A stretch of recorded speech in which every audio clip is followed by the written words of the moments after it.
everyone, welcome back to our YouTube series. With me today I have Marge, our health consultant, and she's going to share a little bit of some new information that we just received. Hi everybody, I'm going to remove my mask while I ask, Morgan to socially distance on that. We're just trying to make sure that all of our parents are informed of what's going on because almost weekly we are getting some updates on the COVID exclusion, what we should be looking for, and what kind of procedures to do.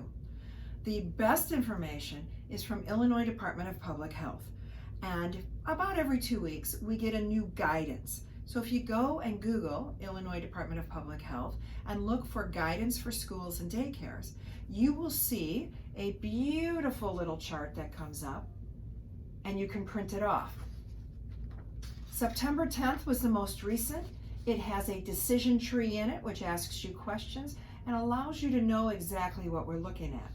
Most of the information that we've received from the local health departments points to column E in the chart, and that is an asymptomatic individual who may have tested or is waiting to test for a COVID positive result, and therefore we would have to remove any close contacts or anyone else within the time frame of the exposure.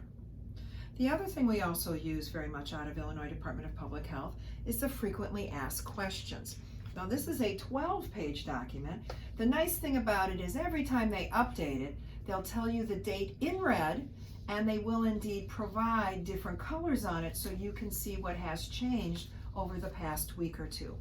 I love the frequently asked questions because it really looks at defining what does probable case, possible exposure, and close contact mean.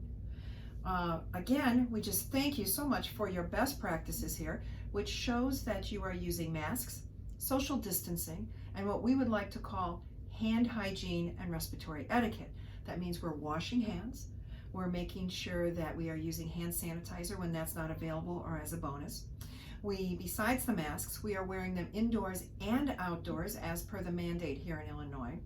We are standing 6 feet apart when we are moving. We are making sure that we're keeping our hands to ourselves and certainly not in any rooms in close contact when we're eating or having our masks off. The last thing that I'd like to share with you is that we are using a symptom guide. You can again Google and it will say coronavirus, flu, cold, allergies. That helps to define each one of the symptoms. While many of them have the similar symptoms, it's important to note how they define it on abrupt and sudden, and if you have this kind of symptom, if there's no fever.